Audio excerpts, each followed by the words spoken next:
Bonjour à toutes et à tous.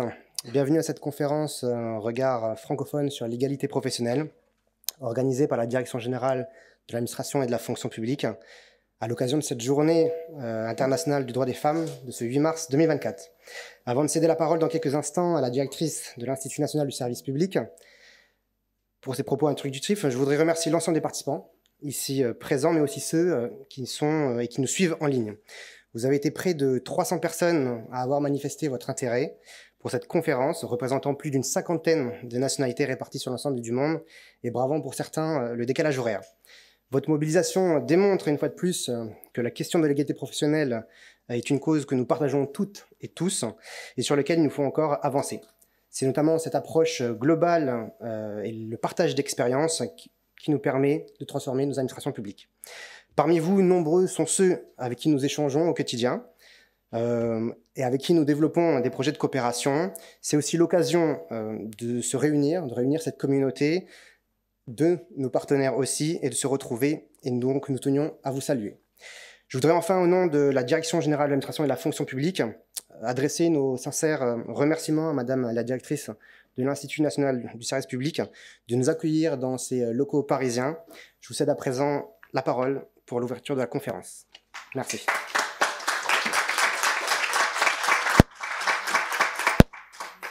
Merci beaucoup.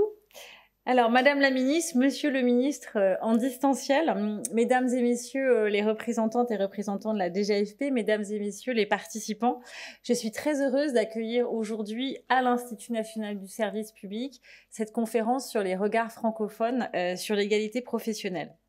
Alors, ces quelques mots introductifs vont être l'occasion pour moi de vous rappeler que l'INSP fait beaucoup de place à cette question et va en faire de plus en plus dans un contexte où l'État s'est fixé des objectifs volontaristes, notamment un objectif de 50% de nomination de femmes dans l'encadrement supérieur et dirigeant. Briser le plafond de verre devient, pour nous, aujourd'hui, un objectif à part entière et un objectif pédagogique à part entière.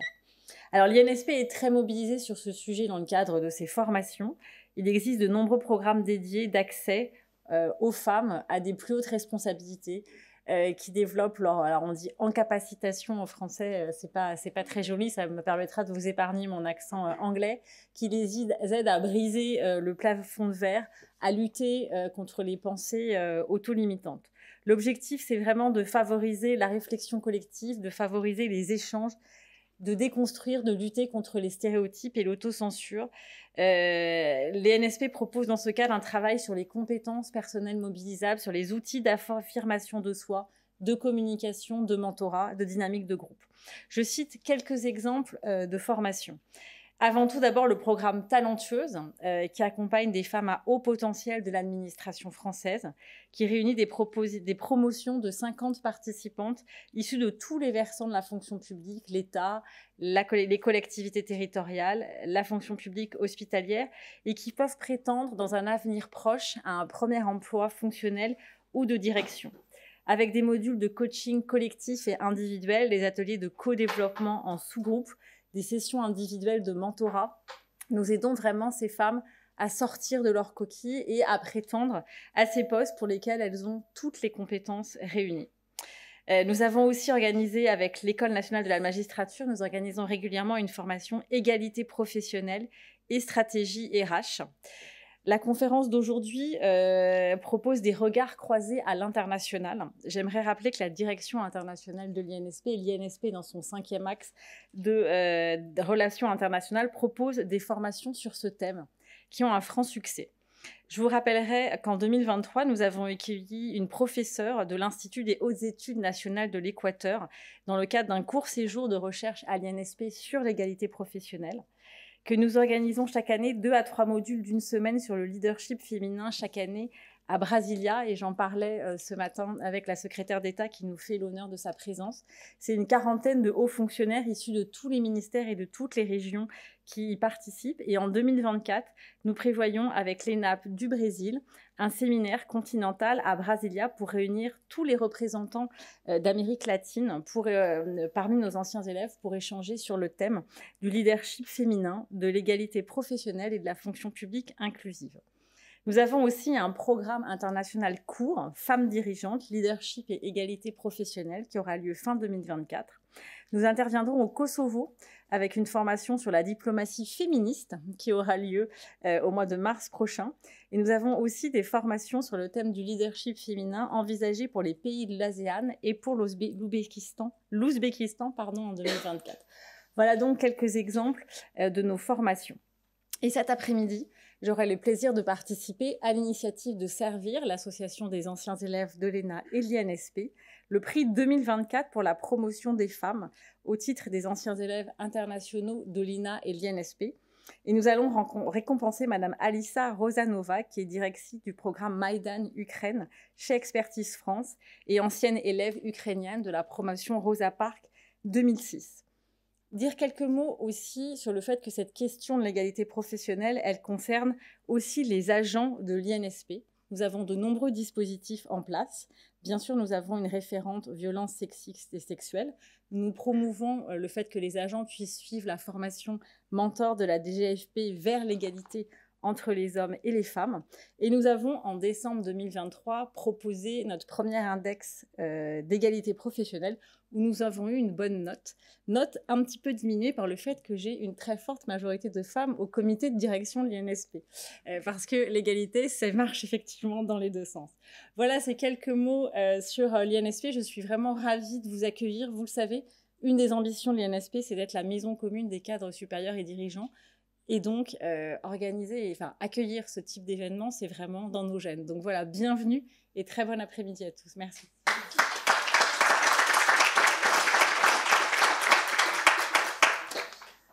Merci Madame la Directrice. Le ministre de la Transformation et de la Fonction publique, Stanislas Guerini, est malheureusement retenu par d'autres engagements, mais il a tenu à s'adresser à vous cet après-midi. Je vous propose donc que nous l'écoutions ensemble. Madame la ministre, Madame la directrice, bonjour à toutes et à tous. Regard francophone sur l'égalité professionnelle dans la fonction publique. Vous avez choisi pour votre conférence un très beau thème et je dois dire qu'il résonne particulièrement en cette journée internationale des droits des femmes dans une semaine où la France a inscrit et s'inscrit résolument en faveur de ses droits et nous en avons fait la démonstration en inscrivant la liberté de recourir à l'IVG dans notre Constitution. C'est une première mondiale et je crois que la France peut être très fière de cela. C'est pour ça que je voulais aussi vous adresser ces quelques mots pour ouvrir la conférence que vous avez aujourd'hui. L'égalité professionnelle, c'est un sujet de mobilisation majeure en France, mais je le sais aussi, c'est une priorité pour un grand nombre de nos partenaires étrangers. Et je me réjouis qu'on puisse travailler ensemble, qu'on puisse renforcer notre dialogue et nous inspirer collectivement pour mieux faire vivre nos politiques d'égalité entre les femmes et les hommes et que cette conférence puisse se tenir tout simplement. L'égalité professionnelle a été consacrée grande cause nationale du premier et du deuxième quinquennat du président de la République. Et je dois dire, quand on est le premier employeur du pays en tant que fonction publique, avec 63% de femmes, que nous avons un enjeu d'évidence, d'exemplarité. Mais au-delà de cet enjeu d'exemplarité, c'est tout simplement un enjeu d'attractivité et d'efficacité pour notre fonction publique. Moi, je crois que c'est comme ça qu'on fera bouger les lignes le plus efficacement sur ces sujets-là. Et c'est pour ça que, en tant que ministre de la fonction publique, j'ai fait du renforcement de l'égalité professionnelle une de mes priorités depuis le début de mon mandat. Alors d'abord, je pense qu'il faut qu'on favorise l'accès des femmes aux postes d'encadrement supérieur. Je dirais que ça part de là pour pouvoir ensuite efficacement changer la façon de concevoir nos politiques publiques, changer tout simplement le pilotage de nos administrations et de la fonction publique. Je crois qu'il existe toujours un plafond de verre dans le monde professionnel. Et ce plafond de verre, c'est bien celui-là qu'il faut maintenant définitivement pouvoir briser. Et c'est pour ça que c'était un engagement d'un de mes prédécesseurs, il y a 12 ans déjà. Nous avions mis en place un dispositif de nomination équilibré sur les postes d'encadrement dans la fonction publique. Mais il était temps d'aller plus loin et c'est ce que nous avons fait. Nous l'avons fait en l'inscrivant dans la loi. Nous avons fait ça en juillet de l'année dernière en visant désormais non pas 40% de femmes dans les postes d'encadrement, mais 50%, c'est-à-dire la parité réelle de nomination des deux sexes à compter de 2025. Donc c'est un engagement très concret pour l'ensemble de nos administrations. Et puis ça marchera si on réussit à accompagner aussi les profils féminins qui peuvent prétendre dans un avenir proche à justement à ces emplois de direction qui soient dans l'État, dans la fonction publique territoriale, dans la fonction publique hospitalière. C'est ce que nous avons fait. C'est un programme qu'avait lancé ma prédécesseur avec le programme Talentueuse, auquel j'ai fait franchir une étape supplémentaire avec 2 fois plus de femmes qui sont engagées dans ce programme et désormais des femmes issues des 3 versants territoriaux, hospitaliers et de l'État, la fonction publique. Et je crois que c'est important pour bouger les lignes. Ensuite, il faut qu'on puisse, au-delà des emplois de direction, améliorer la situation pour l'ensemble des emplois dans la fonction publique en matière d'égalité professionnelle. Et donc, pour aller plus loin sur la réduction et la suppression des écarts de rémunération entre les femmes et les hommes dans la fonction publique, on a souhaité pouvoir pointer les inégalités. Et pour pointer les inégalités, on a besoin d'un index, parce qu'un index, c'est fait pour pointer.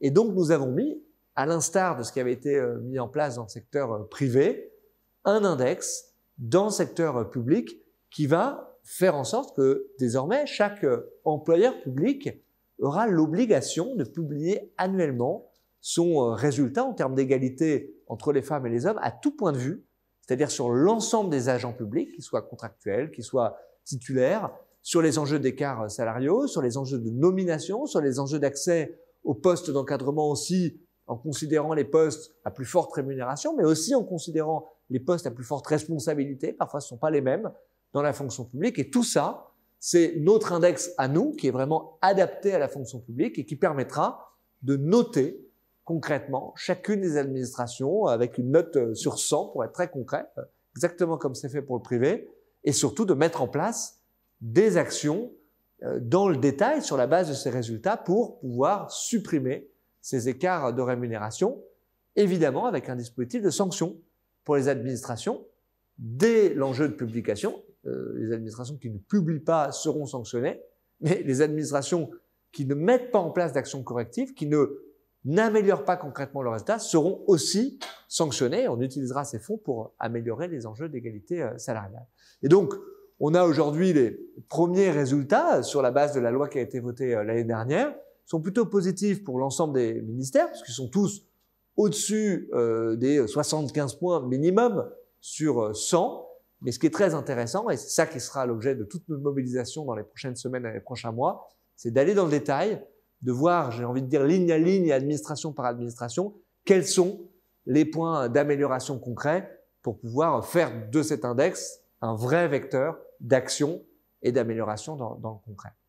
Et donc, c'est sur cette base-là et fort de ces données-là qu'on va pouvoir engager dans les prochains mois une nouvelle négociation avec les organisations syndicales sur l'égalité professionnelle. On avait un accord qui avait été conclu en 2018, qui arrive maintenant à échéance d'une certaine façon, et donc j'ai annoncé aux organisations syndicales qu'on a l'occasion de renégocier cet accord. Alors, il nous a permis de bouger les lignes, de progresser, de mettre en place des dispositifs de signalement, de traitement des violences sexistes et sexuelles, qui est au fond la toute première priorité d'une certaine façon, de mettre en place un fonds pour l'égalité professionnelle, 1 million d'euros par an, de mettre en place des actions de soutien à la parentalité, avec notamment une augmentation très forte du nombre de places en crèche. Rendez-vous compte, en 15 ans, on a augmenté par plus de 10 le nombre de places de crèche disponibles. Il y en avait 400 il y a 15 ans, il y en a quasiment 5000 aujourd'hui pour la fonction publique. Mais donc, sur tous ces sujets-là, on doit pouvoir aller plus loin. Moi, je veux notamment pousser 2 axes en priorité dans le cadre des négociations qu'on aura sur l'égalité professionnelle. D'abord, mieux prendre en compte et aller plus loin sur les enjeux de parentalité. Je pense notamment aux enjeux de monoparentalité. Et je crois qu'il y a encore des avancées en matière d'articulation vie privée, vie professionnelle, sur les enjeux de départ, de retour, de congé maternité-paternité, où on peut aller plus loin, notamment avec les enjeux autour de l'adaptation du temps de travail. Ça sera notamment un des angles sur les expérimentations autour de la semaine en 4 jours que nous pourrons lancer dans les prochains mois. Et puis, Deuxième axe où je crois qu'on doit encore progresser et faire avancer les choses, c'est l'enjeu autour de la santé des femmes. On a progressé ces derniers mois sur des sujets très concrets. Je pense à ce qu'on a pu faire notamment en supprimant le jour de carence pour les femmes qui subissent une fausse couche. Il y avait là une forme de double peine et on a supprimé ce qui est une anomalie d'une certaine façon. Mais on doit pouvoir avancer sans tabou, plus loin sur beaucoup de sujets, des enjeux notamment autour des maladies chroniques et j'aurai l'occasion d'y revenir. Donc tout ça pour vous dire que je serai très attentif, qu'on puisse engranger un certain nombre de succès, attentif à ce que vous allez aussi porter comme idée, comme proposition dans le cadre de cette conférence aujourd'hui. Tout ça alimentera la réflexion aussi pour préparer un projet de loi de réforme de la fonction publique que j'aurai l'occasion de porter pour la France au deuxième semestre de cette année, qui devra d'ailleurs nous donner des outils pour mieux appréhender les enjeux de revalorisation des métiers ou des filières qui sont largement féminisés. Et ça fera partie des sujets que nous aurons évidemment à appréhender. Donc, je suis convaincu que tous ces sujets trouveront écho dans vos propres expériences, que ce soit en France, dans les pays partenaires, et que la richesse de nos échanges aujourd'hui, des échanges que vous allez avoir, vont nous aider tous collectivement dans chacun de nos pays à faire avancer les choses. Alors je voudrais de façon très concrète remercier la ministre de la fonction publique et de la modernisation de l'administration, ma chère collègue de Côte d'Ivoire, Madame la ministre Anne-Désirée Ouloto, de pouvoir ouvrir aujourd'hui à mes côtés cet événement. Et je vous le dis, Madame la ministre, je serai d'ailleurs ravi de vous accueillir bientôt à Paris pour pouvoir approfondir nos projets communs.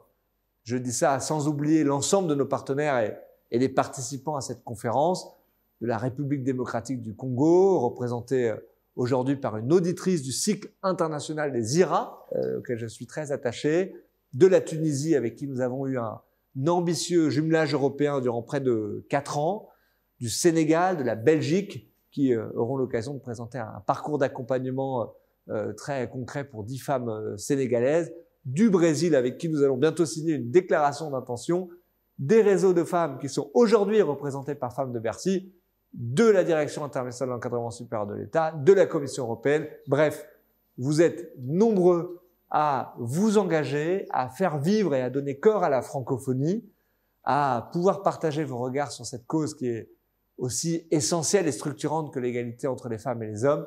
Alors je vous souhaite des échanges riches, annonciateurs de collaboration fructueuse. Bonne conférence à tous et à bientôt.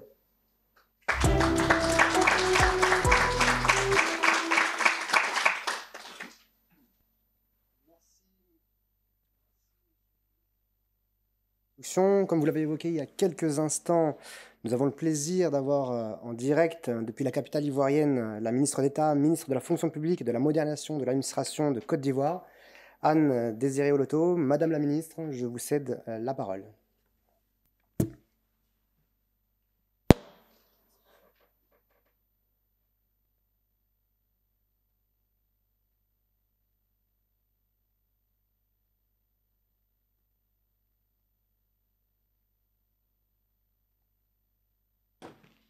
De faire partie donc de vos invités. Je voudrais saluer Monsieur le ministre, Madame la directrice de l'Institut national du service public et commencer tout d'abord par remercier très sincèrement mon collègue, Monsieur le ministre de la Transformation et de la Fonction publique, Monsieur Stanislas Guerini, pour l'organisation de cette conférence en l'honneur de la Journée internationale des droits de la femme est consacrée à l'égalité professionnelle. Je voudrais, Monsieur le ministre, je voudrais donc demander aux organisateurs de bien vouloir transmettre à Monsieur le ministre ma volonté effectivement d'être très bientôt à Paris pour que nous puissions continuer nos échanges. Et donc, je suis très, très, très, très heureuse et honorée d'être avec vous cet après-midi. Cette journée du 8 mars, où nous célébrons les avancées réalisées en faveur de l'égalité entre les hommes et les femmes est également naturellement l'occasion de faire un point d'étape annuel important pour prendre acte des défis persistants qui nous attendent. Et comme nous le savons tous, le contexte mondial de cette célébration nous rappelle que c'est un problème global touchant des millions de femmes à travers le monde. Et à l'image de nombreuses nations, mon pays, la Côte d'Ivoire, n'est pas à l'abri de ces réalités auxquelles viennent s'ajouter les défis spécifiques des pays en développement. Les obstacles à surmonter ne sont pas seulement institutionnels, mais également racinés dans des normes sociales qui persistent à influencer négativement les perceptions et les opportunités des femmes dès leur plus tendre âge, à commencer par l'accès à l'éducation. Une tonne de personnes qui se sont connectées et je peux rien faire. Mesdames et messieurs, vous avez donné le lien à tout le monde. Mesdames et messieurs, les femmes sont le présent et l'avenir du pays. Elles le sont dans la société traditionnelle et dans la société moderne. Lutter pour l'égalité des femmes et des hommes dans le monde professionnel n'est pas seulement un devoir moral. Il s'agit également d'une politique publique ayant de nombreux effets positifs sur le développement de nos pays et la croissance de nos économies. Alors, quelle est la situation des femmes dans le contexte social ivoirien? Les chiffres que je vous présenterai tout à l'heure montrent bien que l'égalité est loin d'être réalisée en Côte d'Ivoire et constitue donc un défi majeur. Alors, en termes de participation des femmes aux instances de décision dans les administrations et institutions politiques, eh bien, cette participation est toujours faible malgré la tendance à la hausse.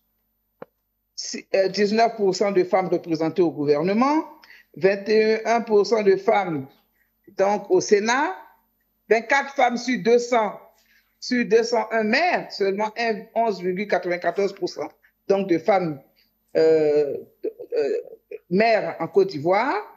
Au niveau de l'Assemblée nationale, nous avons donc un taux de représentation de 11,76% de femmes. Et je voudrais vous dire également qu'au niveau régional, seulement 2 femmes sont présidentes de conseils régionaux sur 2 femmes présidentes de conseils sur 31 régions. Et j'ai l'honneur d'être présidente de région de la région du Cavali à l'extrême ouest de la Côte d'Ivoire. Alors, toujours au titre de la situation de la femme en Côte d'Ivoire, je pourrais vous indiquer que le taux d'alphabétisation des femmes reste faible également, nonobstant des actions menées dans ce sens. 43% de femmes en Côte d'Ivoire sont analphabètes. À la date du 31 décembre 2023, l'effectif global dans notre fonction publique est de 38,35% de femmes. 38% de femmes dans la fonction publique. Nous avons donc du chemin à faire.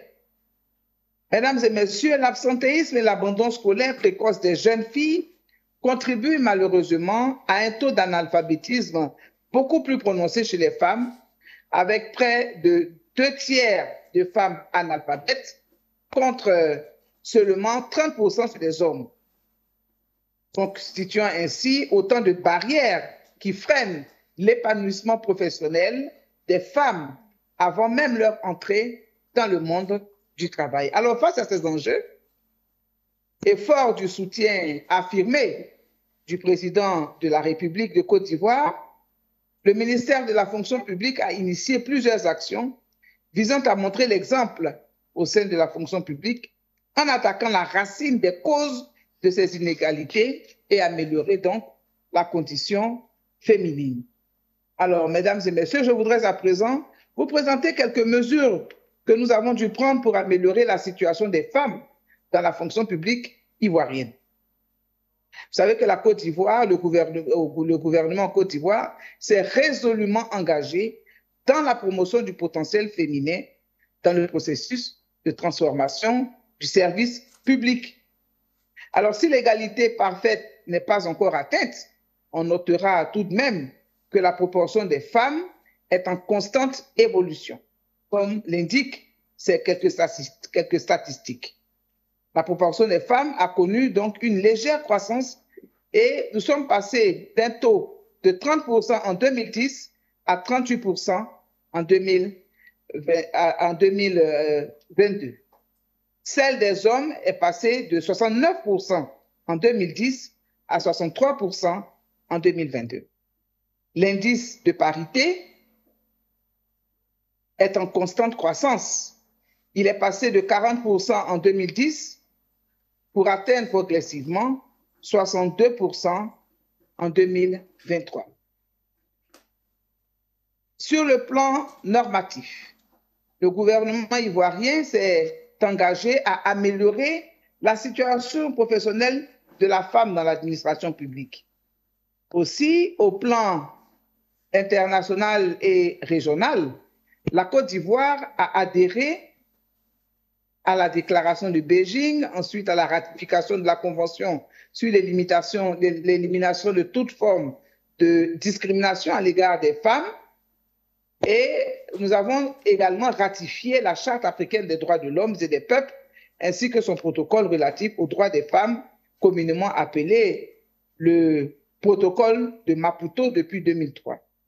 Au niveau national, la Constitution de novembre 2016, en ses articles 35, 36 et 37, renforce la protection des droits des femmes et assure la promotion de la parité entre les sexes.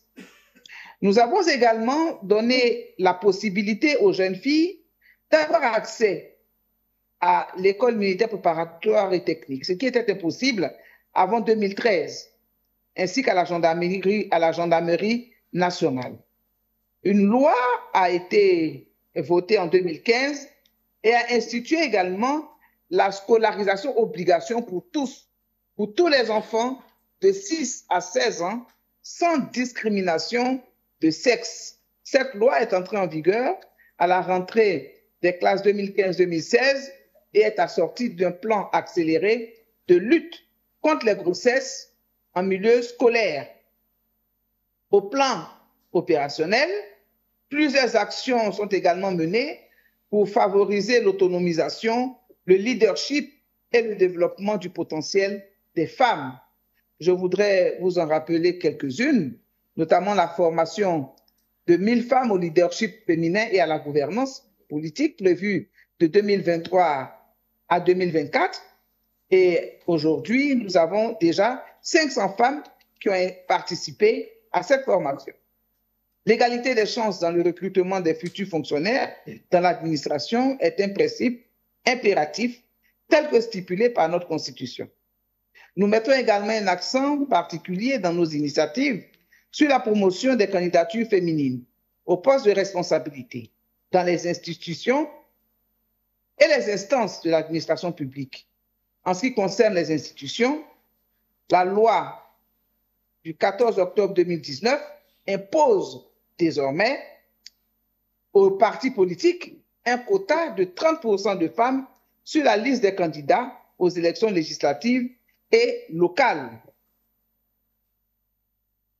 Je pourrais continuer en vous rappelant que des mesures prises par le gouvernement ont également favorisé l'éclosion de plusieurs compétences féminines indispensables, aussi bien dans la fonction publique que dans le secteur privé. Ainsi, donc, un compendium des compétences féminines de Côte d'Ivoire a été créé pour permettre plus de visibilité des compétences des femmes dans tous les secteurs d'activité, dans nos différents lieux, dans nos différentes grandes villes, en milieu urbain et aussi en milieu rural. Mesdames et messieurs, pour ne pas monopoliser la parole et me laisser aller à la passion, je voudrais dire en conclusion qu'il apparaît clairement que de plus en plus, les femmes en Côte d'Ivoire participent incontestablement au dynamisme de la société ivoirienne, y compris au sein de l'administration publique. Et j'en profite pour vous pour vous indiquer que pour la première fois en Côte d'Ivoire, une femme est ministre de la fonction publique, ministre d'État, ministre de la fonction publique. Alors, s'il me fallait résumer mes propos, je voudrais me permettre de souligner les deux idées principales suivantes. La première, c'est la nécessité d'inscrire cette évolution dans nos traditions qui forment le ciment de nos sociétés et ont fait la preuve de leur capacité d'adaptation. La deuxième idée, c'est la nécessité d'intégrer la question du genre dans le désir de notre jeunesse de poursuivre son développement économique et social. C'est un fait qui a d'ailleurs été rappelé par la Banque mondiale en 2017 à travers ce titre « Et si l'émergence était une femme ?» Monsieur le ministre, Mesdames et Messieurs, chers participants, l'émergence des femmes en Côte d'Ivoire est un désir d'émancipation et de développement. Cette réalité africaine enrichira, j'en suis certaine, nos échanges que je suivrai avec attention. Je vous remercie de votre aimable attention en réitérant mes remerciements à mon collègue, Monsieur le ministre de la fonction publique et de la transformation de France, et lui dire à très vite à Paris pour poursuivre nos échanges afin de partager nos différentes expériences et de nous aider en ce qui concerne donc nos initiatives de la fonction publique en Côte d'Ivoire pour une fonction publique émergente, une fonction publique efficace, une fonction publique performante avec des hommes et des femmes compétents. Je vous remercie de votre aimable attention.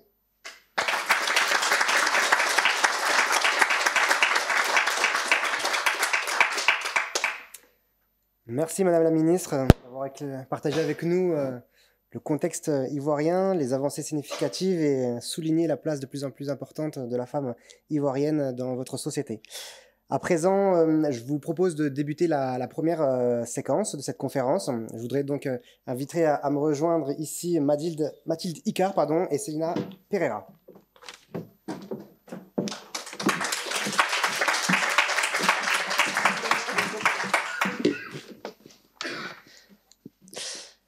Pour vous présenter très brièvement, Madame Mathilde Icard, vous êtes administratrice territoriale générale.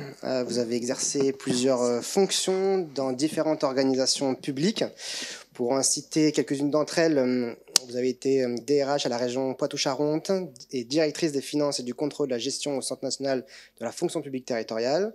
DGA chargée des ressources humaines à la ville de Lille, puis comme directrice générale au Centre de gestion de la fonction publique territoriale du Nord. Vous êtes particulièrement impliqué sur les enjeux RH et notamment ceux en lien avec l'attractivité de la fonction publique, les nouveaux modes de management, l'inclusion et la prévention. Vous êtes depuis août 2023 chef du service de la synthèse statutaire, du développement des compétences et de la donnée de la DGAFP, et exercez également une mission de haut fonctionnaire en charge du handicap et de l'inclusion auprès du ministre de la Transformation de la fonction publique. Pour votre part, Madame Célina Pereira, vous êtes secrétaire spéciale adjointe pour la transformation de l'État au ministère de la Gestion et de l'Innovation des services publics au Brésil. Merci d'avoir fait le déplacement depuis Brasilia. Diplômé en droit et en administration publique, titulaire d'une maîtrise en sciences politiques et en phase finale de rédaction de votre doctorat. Vous avez également occupé des postes de direction importants dans différents ministères tels que l'éducation, la justice, la planification et le budget, ainsi qu'au cabinet présidentiel et de l'ENAP, donc qui est l'homologue de l'Institut national de service public au Brésil. Alors une première question, et je vous céderai ensuite la parole sur l'actualité, enfin, sur cette conférence, l'égalité professionnelle au cœur de la transformation. Ce que je voudrais vous demander, c'est comment, par quelle action et quels défis elle est surmontée. Et je vous laisserai débuter, Madame Icard, si vous voulez bien. Très bien, merci. Bonjour à toutes et à tous ici. Bonjour aussi à distance. J'ai vu qu'il y avait de très nombreuses personnes connectées. C'est un plaisir d'être ici aujourd'hui, un honneur aussi. Et aussi après ces deux interventions des ministres et l'introduction de la directrice de l'INSP fort en sens. Donc moi, je vais vous parler du côté de la direction générale de l'administration et de la fonction publique, que vous connaissez bien, Anis. D'ailleurs, j'en profite pour remercier les équipes de la DGAFP pour l'organisation et pour l'excellente animation à venir et qui a déjà commencé. Danis, merci beaucoup. Donc la Direction générale de l'administration et de la fonction publique que vous connaissez pour une partie d'entre vous, à la fois une fonction de DRH dite groupe pour la fonction publique d'État et de direction qui cadre l'ensemble des règles de la fonction publique pour les trois versants de la fonction publique, puisque la fonction publique française, comme je pense une grande partie d'entre vous le sait, est composée des fonctionnaires d'État, enfin des agents publics qui travaillent pour l'État, pour les hôpitaux et pour la territoriale. Le ministre Guérini a cité les 5,7 millions d'agents pour lesquels nous travaillons et pour lesquels nous édictons des règles, accompagnons et élaborons les stratégies. Un autre chiffre important, c'est 63% de femmes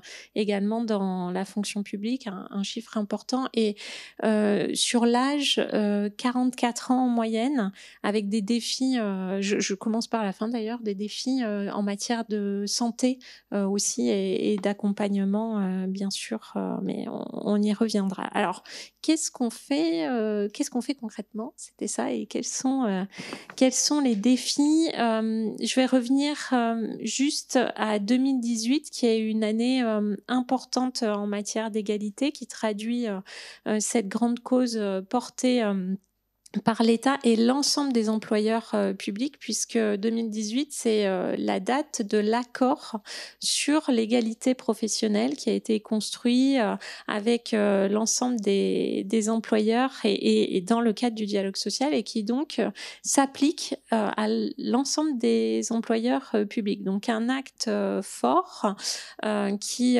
témoigne justement de cette grande cause et évidemment, j'ai oublié, pourtant moi aussi je suis juriste, de rappeler que notre constitution française fixe le principe de favoriser l'égalité en matière de responsabilité professionnelle et que notre code général de la fonction publique fixe le principe de l'égalité de traitement et de non-discrimination. Alors dans cet accord de 2018 qui embarque tous les employeurs publics, il y a plusieurs axes, 5 axes qui permettent de décliner toute une série d'actions. Donc dans les axes qui portent sur la gouvernance, l'égal accès au métier, la suppression des écarts de rémunération, l'accompagnement des situations de grossesse, de parentalité, l'équilibre des temps de vie et le renforcement de la prévention et de la lutte contre les discriminations. Au travers de ces axes, toute une série ensuite d'actions qui en découlent. Mais je crois que j'ai 10 minutes, c'est ça? Donc il me reste 3 minutes à peu près. Mais je vous en prie. Très poli, merci. Bon, j'avance quand même on pourra au fil des tables rondes aussi réintervenir si besoin. Ce qui est important peut-être, c'est que cet accord adosse l'obligation d'élaboration de plans d'action pour l'ensemble des employeurs. Et donc, au niveau de la fonction publique d'État, l'ensemble des employeurs est concerné, l'ensemble des ministères a adopté à l'issue de cet accord des plans d'action et au sein des hôpitaux et des grandes collectivités également. On retrouve au travers des plans d'action, des actions qui ont été citées, alors à la fois par le ministre Guérini, mais également par la ministre Houloto, et peut-être qui feront écho, il y a des chances avec vos actions également. Ce que je peux dire d'un point de vue global, c'est que l'ambition, et qui est totalement réelle et maintenant vérifié, c'est que ces plans d'action ne soient pas justement des déclarations d'intention et que ce soit des plans d'action concret, avec des actions qui permettent d'irriguer dans l'ensemble des organisations l'approche intégrée sur toutes ces actions et que ça devienne ou que ça renforce un portage de l'égalité professionnelle par les employeurs, par les managers, par les professionnels RH et par les agents et les agentes au quotidien. Dans la façon dont ces plans d'action peuvent être mis en place, on retrouve aussi un acteur ou une actrice essentielle qui est le référent ou la référente en charge de l'égalité, qui ont tous et toutes été installés à l'issue de ces plans au sein de la fonction publique d'État et dans les autres versants, qui ont des lettres de mission avec des objectifs clairs pour avancer. On retrouve aussi des leviers en matière de formation. D'ailleurs, la directrice de l'INSP a cité les actions de formation pour les cadres et les futurs cadres de la fonction publique. Il y a aussi, et ça c'est la DGAFP qui l'a porté au travers d'une plateforme de formation interministérielle, des mentors, des actions de formation qui peuvent être puisées par l'ensemble des ministères et même des actions finalement obligatoires sur ce champ-là. Donc former, sensibiliser au travers des référents et puis veiller à ce que les plans d'action soient respectés. Soutenir également, le ministre l'a cité au travers du Fonds d'égalité professionnelle qui a un budget d'1 million d'euros chaque année et qui soutient des actions innovantes. On a un rôle là au travers de ce fonds d'impulsion et de capitalisation de bonnes pratiques. Normalement, les lauréats de cette année sont diffusés aujourd'hui et sont d'ailleurs accessibles là dès à présent sur le portail de la fonction publique. Et je vous invite à consulter ces initiatives qui sont très intéressantes aussi sur ce qu'elles disent des objectifs des employeurs. Vous verrez notamment cette année, et ça fait écho à ce sur quoi vous allez discuter ensuite, qu'on retrouve beaucoup d'actions, enfin des actions notamment en matière de constitution de vivier, d'accompagnement, et donc ça fait écho aussi à ce sujet de plafond de verre. D'ailleurs, je fais juste une petite digression pour la table ronde d'après. Je me suis dit que c'était assez intéressant le passage d'un mouvement associatif sur les réseaux, puisque ça a beaucoup émergé via des associations dans l'ensemble de la fonction publique. Et aujourd'hui, les employeurs qui s'emparent des réseaux pour apporter une réponse institutionnelle. Voilà, c'est juste une petite graine pour la prochaine table ronde. Mais je digresse, donc soutenir au travers du fonds et donc faire en sorte que toutes ces personnes qui travaillent et qui sont engagées sur l'égalité professionnelle puissent aussi se parler et s'inspirer des initiatives des uns et des autres. En matière de suppression des écarts de rémunération, il y a eu beaucoup depuis 2018 et avant même beaucoup de progrès. En 10 ans, les écarts de rémunération ont été réduits de 5 points. Cela dit, il reste encore du chemin à parcourir. Le ministre en a parlé avec en moyenne l'année dernière un écart de moins 11% entre la rémunération des femmes et celle des hommes. Alors pour deux raisons. D'abord parce que les femmes travaillent plus à temps partiel, donc ça, voilà. Mais une fois qu'on corrige ça, aussi parce qu'elles n'accèdent pas au même niveau de responsabilité, et c'est les sujets que vous aborderez dans les prochaines tables rondes avec, comme je disais, au travers des initiatives constatées par le FEP, également la constitution par les ministères de programmes. Merci, c'est gentil, merci beaucoup. Je fais une petite pause, du coup je bois. Merci. De programmes d'accompagnement des femmes à des emplois de niveau supérieur qui, je pense au programme Virtuose ou au programme Oser porté par les ministères, au travail sur la mixité des métiers, à des programmes qui visent des personnes, je pense aux personnes qui travaillent dans les services départementaux d'incendie et de secours, qui sont plutôt des métiers masculinisés et qui vont du coup être accompagnées, ces femmes, pour accéder à des fonctions d'encadrement supérieur. Dans les différentes actions, nous avons aussi parlé des actions en matière de situation, enfin comment accompagner ces temps de vie et notamment les situations de grossesse, de parentalité et l'équilibre des temps de vie. Le ministre Guérini a cité enfin une grande partie des actions qui ont été mises en place et également le renforcement de la prévention des luttes contre les violences sexistes et sexuelles avec un dispositif juridique qui s'applique à l'ensemble de la fonction publique, qui structure les obligations de signalement de violences sexistes et sexuelles, de harcèlement et toute une série d'actions qui ont été mises en place avec des référents et de la production par la DGAFP accessible, notamment un guide sur ces sujets. Là, j'ai peut-être un peu dépassé mon temps. Vous souriez beaucoup. Je cite aussi le label égalité que l'État soutient et sur lequel il y a un engagement fort des ministères et puis de certains autres employeurs publics.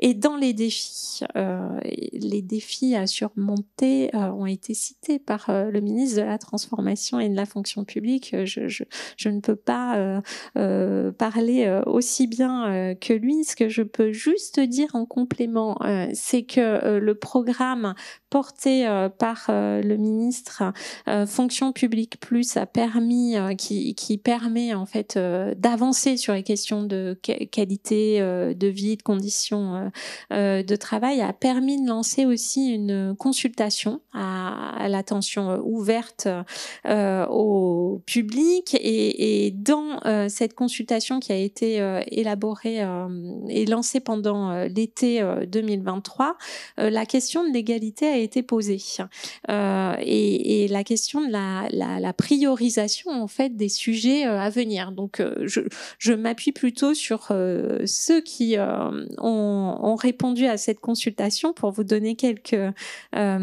pistes en matière de défis. Alors bien sûr, ce qui revient, c'est la question en priorité de la rémunération, c'est-à-dire massivement, les répondants ont indiqué que l'action prioritaire était de poursuivre la correction des écarts de rémunération. On retrouve aussi les actions citées par le ministre, notamment en matière d'index et puis d'analyse des écarts de rémunération, le renforcement de la transparence et de la publicité d'indicateurs, un travail sur l'organisation du travail, des dispositifs pour faciliter la parentalité, le renforcement de la promotion des femmes à des fonctions et à des emplois plus élevés, la prise en compte de la santé des femmes, la lutte contre les violences sexistes et sexuelles et une propositions concrètes sur la question de l'élaboration de chartes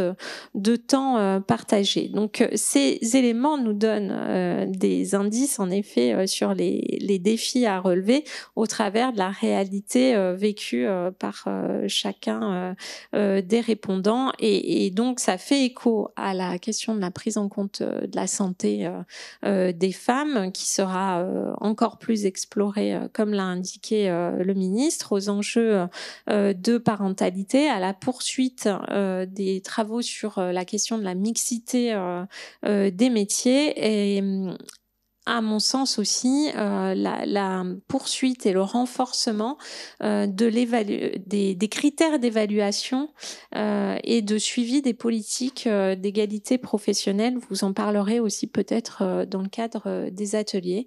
Et enfin, ce que je souhaitais dire sur cette question de l'évaluation, c'est que l'évaluation, elle se fait dans le cadre des différents accords, et on a fait il y a peu, dans le cadre du dialogue social, le bilan de l'accord égalité professionnelle de 2018, mais elle se fait aussi au travers d'échanges comme aujourd'hui, au travers d'analyses statistiques. La DGAFP a un service de statistiques qui produit des études et qui intègre la question du genre et de l'égalité dans l'ensemble de ses productions. Je vous invite à les consulter, et au travers de sa fonction de prospective qu'on porte également, qui est enrichie par les logiques de parangonnage. Et donc, je me réjouis d'avance d'entendre les expériences que vous vivez, que vous portez, et aussi au fil des tables rondes pour enrichir justement notre propre réflexion.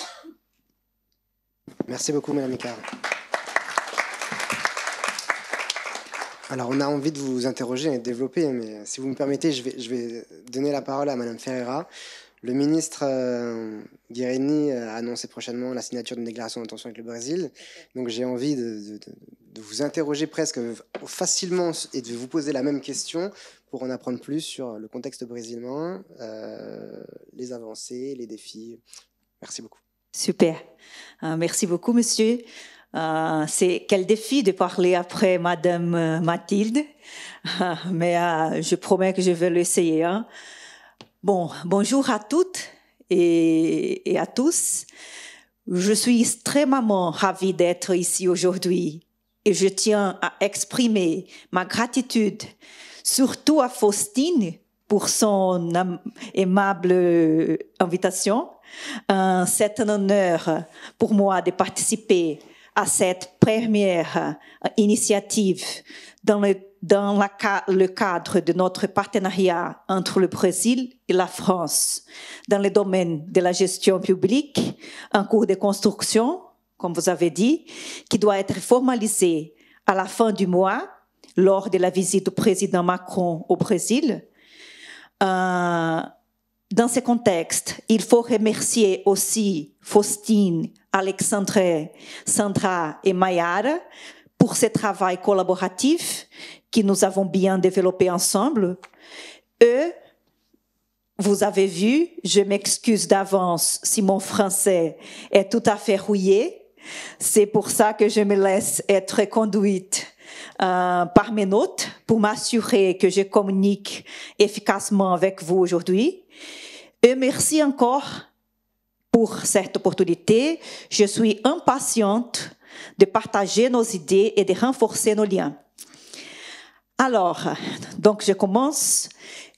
Avant d'aborder nos initiatives, il faut que je vous présente, dans quelques mots et données, notre pays, le Brésil. Bref, je dirais que le Brésil est le pays des superlatifs. Pourquoi le pays des superlatifs? Alors, chez nous, tout, ou presque tout, est grand, abondant et impactant. Les territoires, l'Amazonie, vous savez bien, l'économie, la diversité ethnique et culturelle et d'autres caractéristiques qui sont propres de notre réalité. Malgré les progrès réalisés au cours des 2 dernières décennies dans la réduction de la pauvreté, des pauvretés et des inégalités, nous pouvons affirmer que nous sommes toujours confrontés à des défis considérables dans le domaine de distance entre les gens. En particulier, je dirais, entre les riches et les pauvres, les blancs et les noirs, et les hommes et les femmes. Aujourd'hui, on va parler d'un sujet qui touche directement la moitié de la population mondiale et affecte la société de manière générale, en espérant qu'il devienne également une priorité pour l'autre moitié. Aujourd'hui, on va parler donc des femmes dans le monde du travail, notamment au sein de nos structures de services publics. Les données parlent d'elles-mêmes. La différence de salaire entre les hommes et les femmes au Brésil est de 22%, c'est-à-dire qu'une femme brésilienne reçoit en moyenne 78% de ce que gagne un homme. Les femmes ont également plus de difficultés à accéder au marché du travail, avec un taux de participation de 54,5%, tandis que chez les hommes, le taux atteint 73,7%. La présence d'enfants, à son tour, a un impact différent sur le sexe. Alors que les femmes avec des enfants de moins de 3 ans souffrent davantage du chômage, le niveau d'emploi des hommes dans cette condition est encore plus élevé, regardez, que celui des hommes sans enfants. C'est-à-dire, pour eux, ça n'importe pas.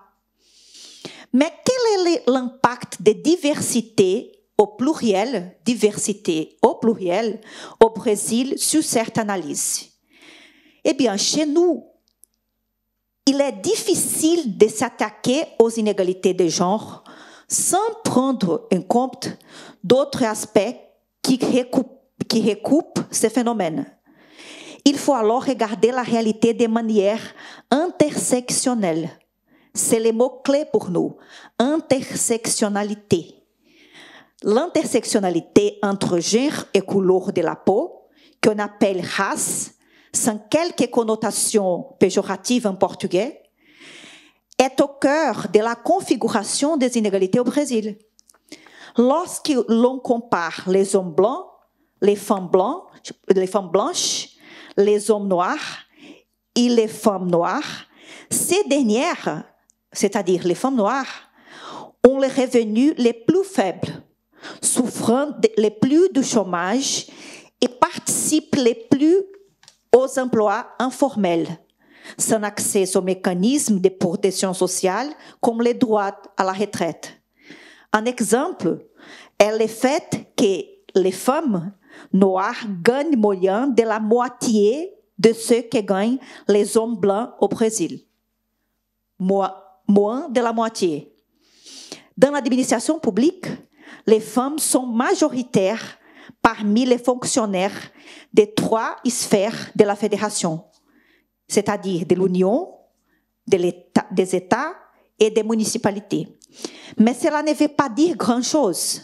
Par exemple, il existe une tendance à la ségrégation des fonctions dans la fonction publique, conforme aux stéréotypes de genre ou aux naturalisations qui façonnent les relations sociales et incitent les femmes à se concentrer sur des professions typiquement féminines, dans des carrières moins bien rémunérées et moins prestigieuses. Les données montrent également que les femmes ont beaucoup moins accès aux postes de direction dans la fonction publique fédérale. Au niveau du secrétariat, seulement 13% des postes, 13% des postes sont occupés par des femmes. Comment donc les facteurs race ou couleur de la peau entrent-ils dans l'équation? La population noire est sous-représentée dans la fonction publique. Les Noirs représentent 36% du personnel de l'exécutif civil fédéral, un pourcentage bien loin de la proportion des Noirs dans la population brésilienne, qui est de 56%. Par rapport au poste de confiance, la proportion des personnes noires diminue également à mesure que le niveau du poste est élevé. Sur le marché du travail en général, si on parle de politique publique, on a fait des progrès significatifs, mais malheureusement, je ne dispose pas de suffisamment de temps pour vous présenter en détail ces avancées. Mais dans le domaine du service public elle-même, concrètement, comment le gouvernement brésilien fait face à ces défis? Promouvoir l'autonomie économique des femmes et l'égalité des genres dans le monde du travail, y compris dans la fonction publique, est une priorité pour le président Lula. Le gouvernement s'efforce d'élargir la diversité dans la fonction publique, de lutter contre toutes les formes de harcèlement et d'utiliser les pouvoirs d'achat de l'État de manière stratégique pour faire avancer l'inclusion. En plus de promouvoir l'équité, on pense qu'élargir la participation des femmes dans les domaines où elles sont historiquement sous-représentées est important pour l'efficacité de l'action de l'État. Ce n'est pas juste la générosité, la solidarité ou la égalité elle-même. On considère que c'est mieux l'administration publique. Les décisions sont mieux prises si elles sont faites par des femmes, par des Noirs, par des gens qui font partie de la constitution de notre société.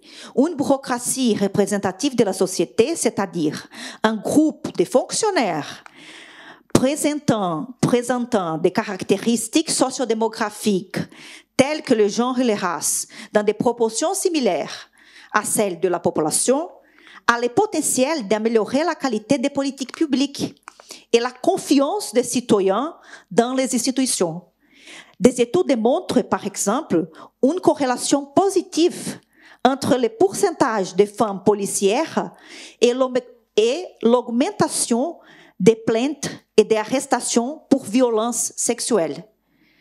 Le ministère de la Gestion et de l'Innovation dans les services publics est particulièrement impliqué dans les actions visant l'égalité des sexes dans la gestion publique.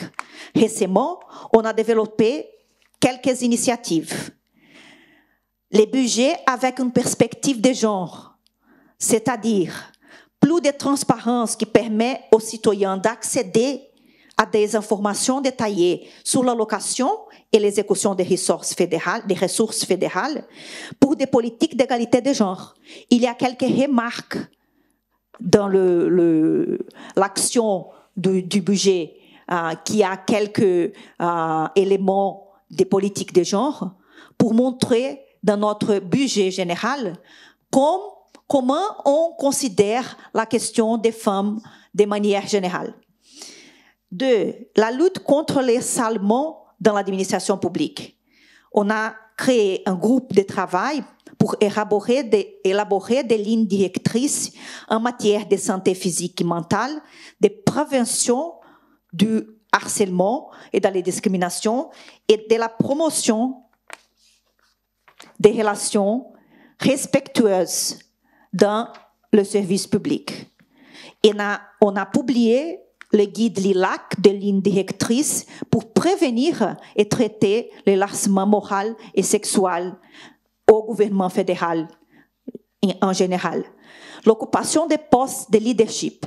Un décret a été publié par le président qui prévoit l'occupation par des personnes noires d'un pourcentage minimum de 30% des postes des commissions et fonctions de confiance. Entre les 30%, la moitié doit être occupée par les femmes noires. La nouvelle loi sur les quotas. On a préparé une nouvelle loi. La loi précédente a prévu la participation c'était de 30%, de 20% des personnes noires dans le concours pour l'administration publique, dans les recrutements pour l'administration publique. Et maintenant, on a augmenté pour 30% et on a prévu aussi un pourcentage minimum pour les femmes, quand même. Alors, embauche des femmes en situation de violence, ça c'est très intéressant parce qu'on utilise du pouvoir d'achat de l'État. C'est un décret qui a été publié qui attribue un minimum de 8% d'emplois aux femmes en situation de violence dans les contrats signés avec l'administration publique fédérale. Donc, si vous êtes une entreprise qui participe de procurement,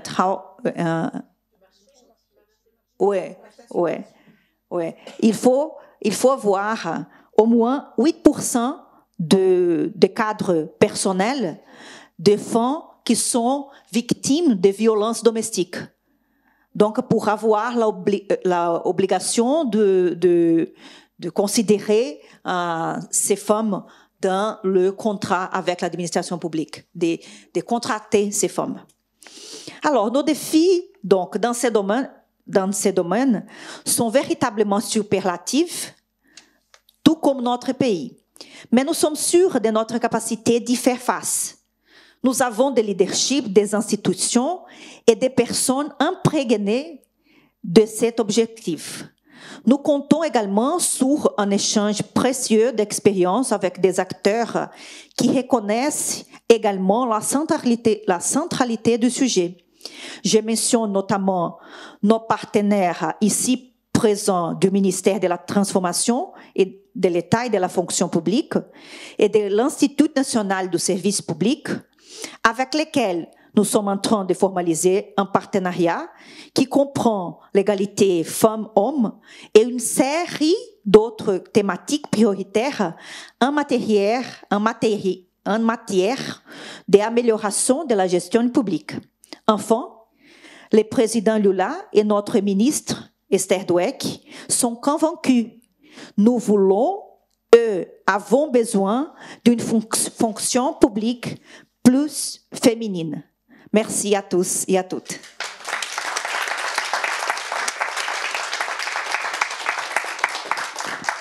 Merci beaucoup, Mme Pereira. On a envie de vous interroger, hein, mais j'ai la lourde charge d'assurer la gestion du temps également. Restez avec nous. Ce que je vous propose, c'est de rejoindre le public, de rester avec nous. On aura une séquence de questions après la table ronde et je vais appeler donc à nous rejoindre pour cette prochaine table ronde qui portera sur lutte contre l'autocensure et accompagner l'évolution professionnelle des femmes, regard croisé sur les réseaux féminins et les programmes de mentorat. Et donc j'appelle à me rejoindre, ici sur scène, tout à fait, Madame Diane Felela, Gabriela Wimbwinda Aboudra, et l'animation et la modération sera assurée par Bachelier Lucille, chargée de mission égalité professionnelle à la DGAFP.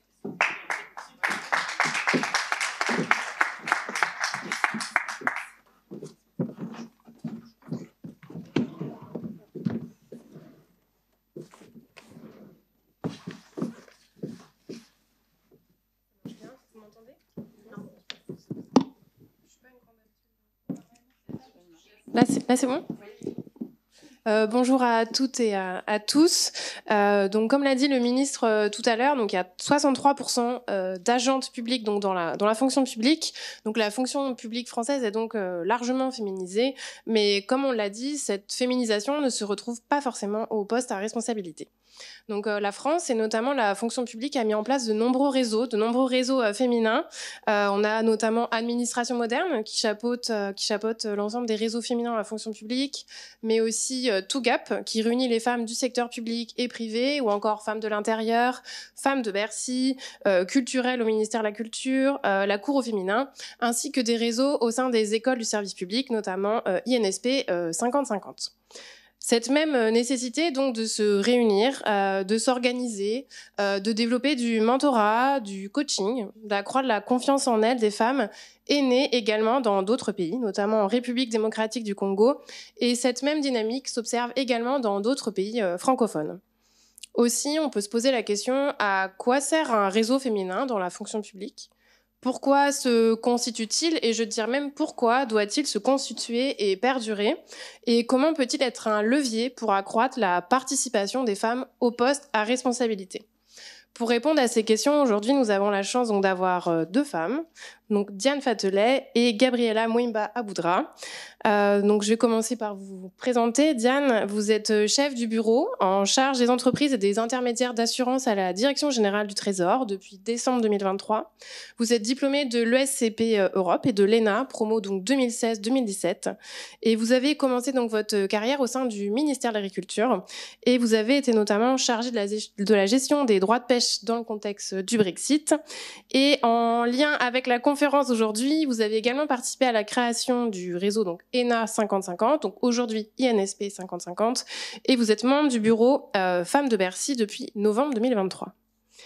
Gabriela, après avoir réalisé donc des études de droit et obtenu le concours du barreau du Sud Kivu, vous avez intégré la fonction publique suite à votre réussite au concours de l'ENA en RDC. Sortie major de la promotion Nelson Mandela, donc 2017-2018, vous avez obtenu un poste au ministère du Budget en tant qu'administratrice civile à la direction du contrôle budgétaire. Et dans le cadre de votre formation continue, vous êtes actuellement auditrice internationale pendant 8 mois à l'IRA de Lille et vous réalisez un stage à nos côtés, donc à la DGAFP, dans le département donc de Yacine, des politiques de recrutement, d'égalité et de diversité. Et vous êtes également présidente du réseau des dames énarques. Je vais donc commencer par ma première question. Je vais commencer par Gabriela. Pourquoi est-il important de constituer un réseau des femmes, et notamment en République démocratique du Congo? Merci Lucille. Bonjour à toutes et à tous. Avant de commencer, je tiens à adresser des mots de remerciement à la DGAFP pour l'invitation. Je suis très honorée d'être ici. Également, je suis honorée de porter la voix de la République démocratique du Congo. C'est une lourde responsabilité. Honorée de représenter et de porter la voix de dames énarques. Et alors, rapidement, avant de répondre à votre question, je tiens également à saluer cette initiative qui nous permet d'enrichir la réflexion sur des questions de l'égalité professionnelle à travers le regard, mais également à travers les expériences des pays francophones. Comme nous le savons tous, la francophonie, c'est bien plus qu'avoir en partage la langue française. La francophonie, c'est promouvoir les valeurs communes, de les porter. Et parmi ces valeurs, c'est la participation de la femme et de jeunes dans la gestion de la chose publique. C'est là même l'esprit et la lettre de la déclaration de Bamako, adoptée par le chef d'État et de gouvernement lors d'un de sommet de la francophonie. Et donc, ces cadres est véritablement le reflet de l'esprit de cette déclaration. Et je tiens profondément à vous remercier pour cette initiative. Et donc, pourquoi le réseau? La création du réseau des dames énarques, un constat simple, un déséquilibre représentatif de promotion à l'École nationale d'administration. Tenez, je vous donne un exemple. Lors du recrutement de la promotion 2018-2019, le rapport d'activité de l'École nationale d'administration a révélé que sur un total de 839 candidatures, les candidatures féminines étaient au nombre de 1119. Et à la phase finale de recrutement, seulement 15 femmes faisaient partie de la promotion constituée de 100 élèves. Et donc, sans surprise, les taux de représentation de femmes à l'École nationale d'administration de la République démocratique du Congo aussi entre 11 et 15%. Face à ces constat alarmant, les anciennes de l'École nationale d'administration faisant la projection de leur carrière future et des obstacles qui empêchent l'évolution de leur carrière une fois intégrées dans l'administration publique, ont décidé de se constituer en corporation, les réseaux des dames énarques actuellement. Et c'est quoi l'objectif? Nous poursuivons comme l'objectif, nous avons un double objectif, c'est de militer en faveur de l'égalité professionnelle entre les hommes et les femmes au sein de l'administration publique congolaise, de voir donc émerger un leadership féminin où les femmes occupent des postes clés dans la sphère de prise de décision. Et deuxièmement, c'est d'œuvrer en faveur de la participation, de la pleine participation de jeunes et de femmes, puisque nous sommes convaincus, et c'est là à juste titre d'ailleurs, que si les femmes sont libérées de stéréotypes, elles sont de véritables actrices de changement et leur rôle ne se réduit simplement pas à être spectatrices. Elles ont leur pierre à apporter à l'édifice du développement national, mais aussi au niveau du monde. Merci beaucoup, Gabriela. Je vais maintenant donner donc la parole à Diane pour lui poser exactement la même question. Donc, pourquoi avoir constitué le réseau donc des femmes de Bercy ? Merci Lucille, merci Gabriela pour ces propos qui sont déjà très clairs et très éclairants et que je vais en partie reprendre de toute façon. Auparavant, merci encore une fois à la DGAFP pour l'organisation de ce bel événement et merci à tous d'être si nombreux.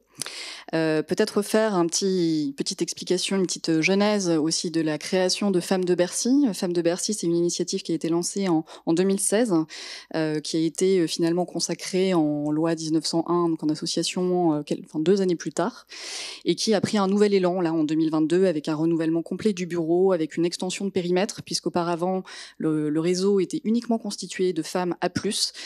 Maintenant, ça concerne vraiment toutes les catégories. On s'adresse également à toutes les directions de Bercy. Bon, ça c'était déjà le cas, mais ça fait du bien de le rappeler.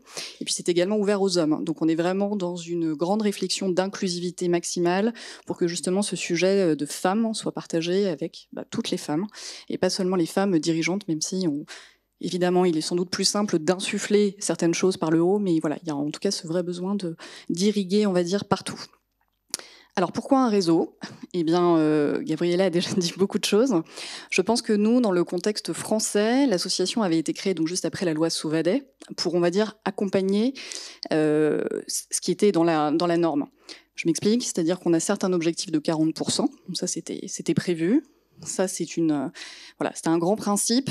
Dans la réalité, en chair, pour en faire quelque chose qui soit porté par l'administration et que ce soit quelque chose qui vive, on a pensé qu'on en était encore loin, de toute façon, en plus à ce moment-là, des 40%, et qu'il y avait un vrai besoin d'accompagner.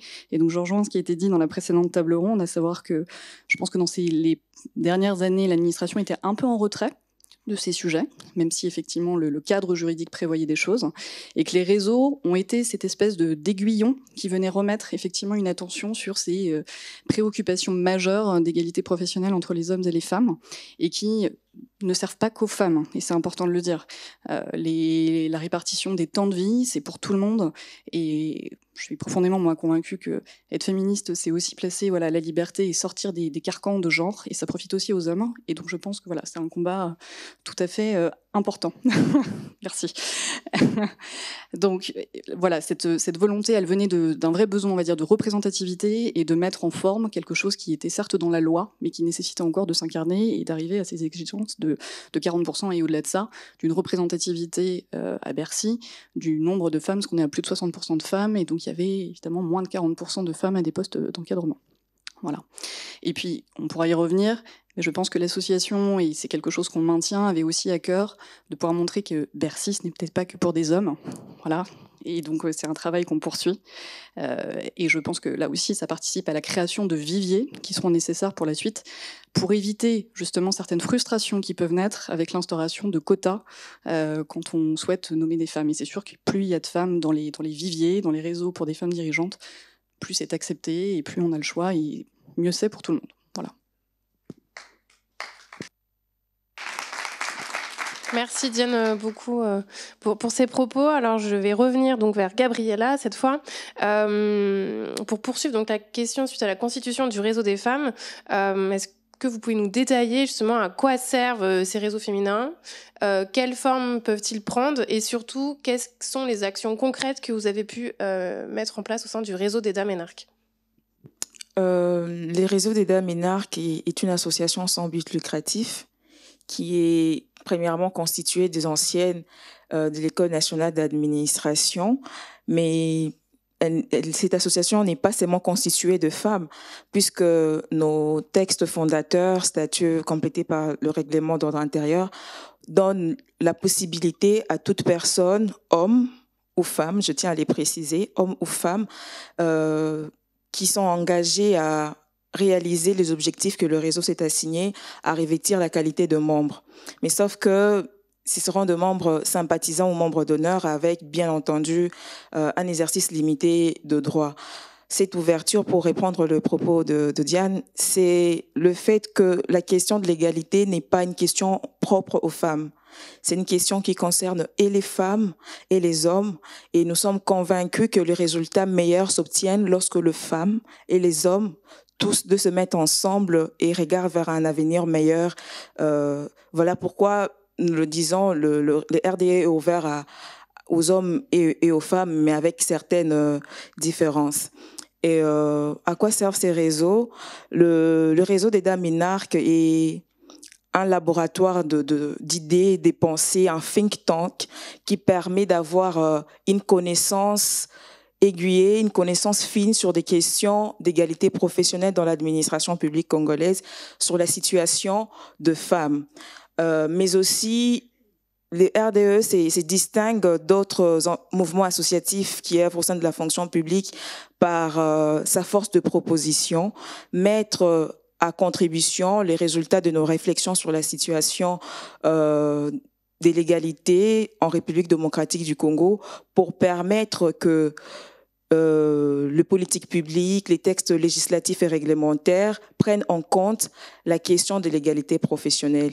Mais ne limitons pas seulement à émettre des idées, des pensées. Nous agissons également sur le terrain en mettant sur place des activités qui permettent de développer les potentiels de femmes, des rencontres inspirantes, des séances de coaching, mais aussi de mettre des activités qui permettent d'attirer, de rendre beaucoup plus attractive l'administration publique en allant à la rencontre de jeunes élèves au lycée, collège, mais aussi des jeunes universitaires qui, après leurs études, ont l'ambition d'intégrer la fonction publique. Et en dernier lieu, c'est de concevoir des projets qui permettent de mettre en lumière les actions de femmes et de jeunes filles. Merci beaucoup, Gabriela. Je pense que la question que je vais poser à Diane est à peu près similaire, notamment sur les actions concrètes que Femmes de Bercy a pu mettre en place, notamment des conventions avec peut-être des écoles du service public ou des administrations. Tout à fait. Alors le plan d'action de Femmes de Bercy, tel qu'il a été voté récemment, a 3 grands axes structurants. Un premier axe qui concerne, on va dire, vraiment les femmes adhérentes de l'association, donc avec une volonté, comme tu le mentionnais aussi de ton côté, Gabriela, qui se base donc sur des actions à la fois donc de coaching là qu'on va mettre en place, on est en train de le structurer, avec du mentorat interdirectionnel qui a été mis en place et qui commence à porter ses fruits, on s'en réjouit, avec l'organisation, et c'est important pour les rôles modèles, de petits déjeuners, de conférences avec des femmes inspirantes qui viennent de la sphère de Bercy en général, mais pas que, on essaye aussi d'élargir.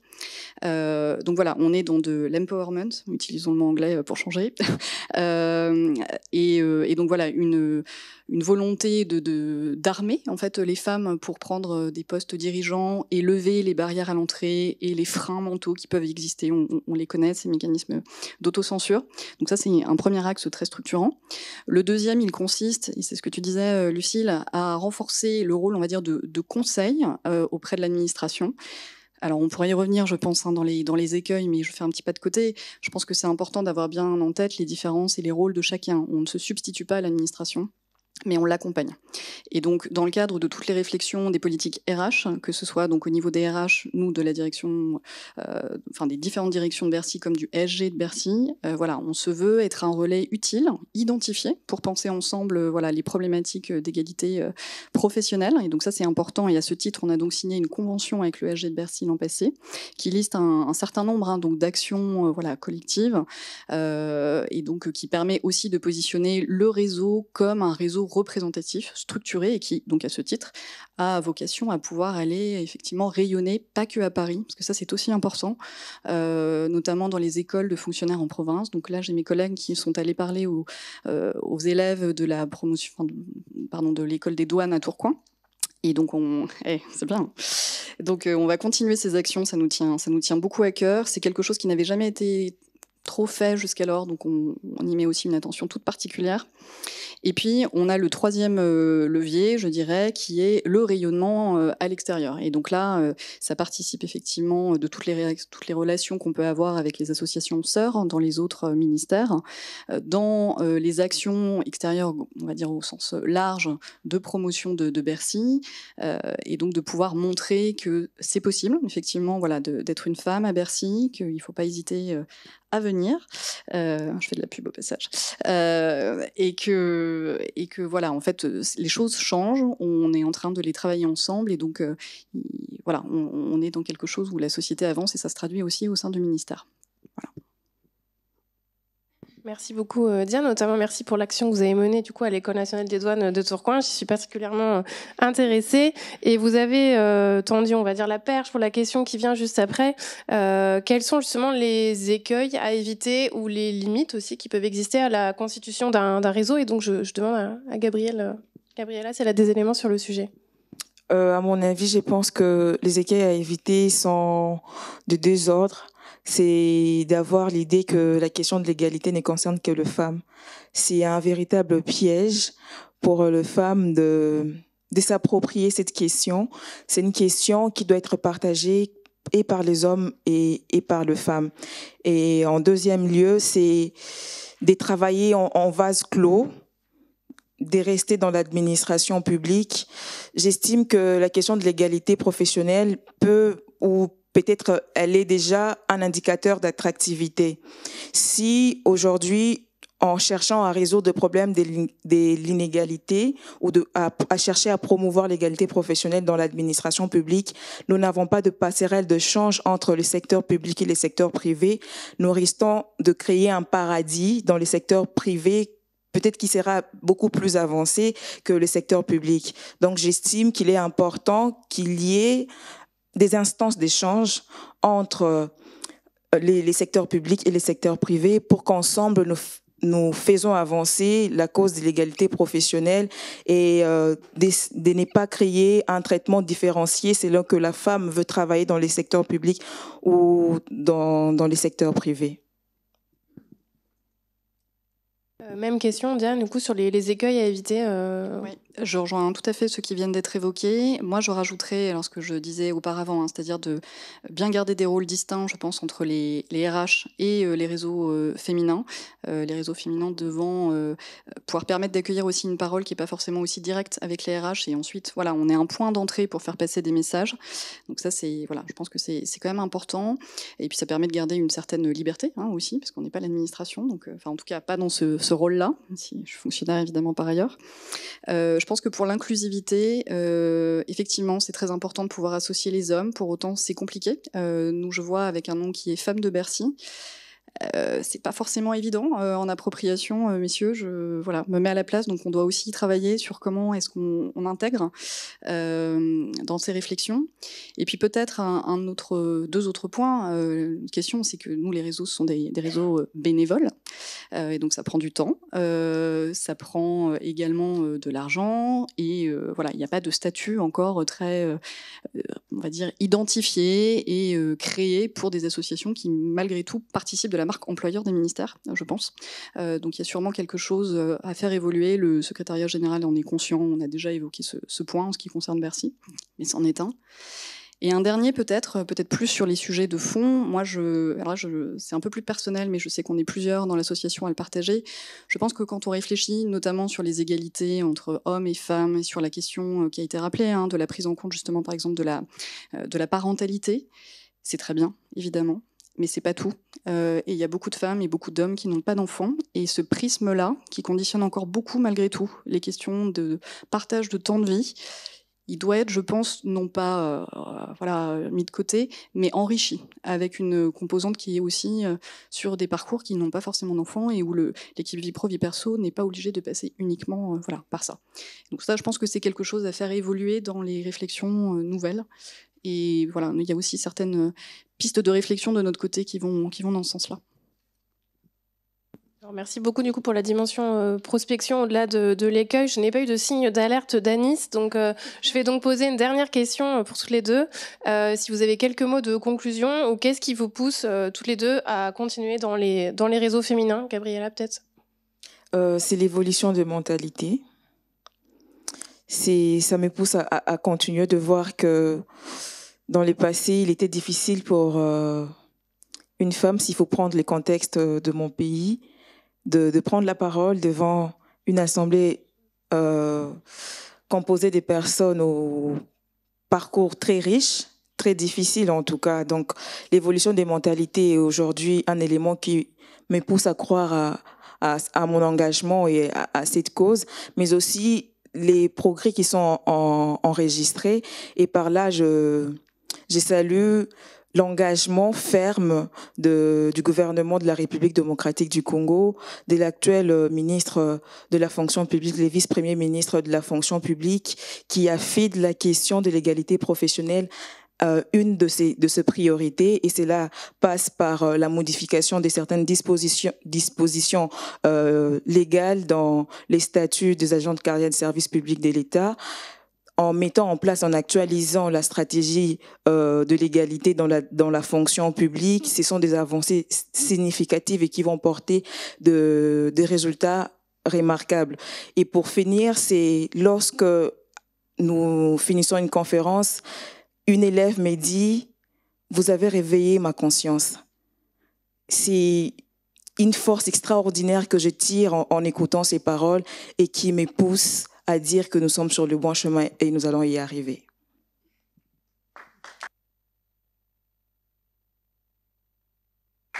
Je vous remercie en tout cas à toutes les deux pour cette table ronde et je laisse la parole à la suite. Merci.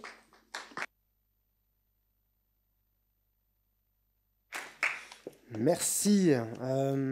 Petit temps éventuellement de questions, d'échanges, notamment sur les 4 interventions qu'on a pu avoir. Est-ce que des personnes d'entre vous voudraient réagir et interroger nos panélistes ?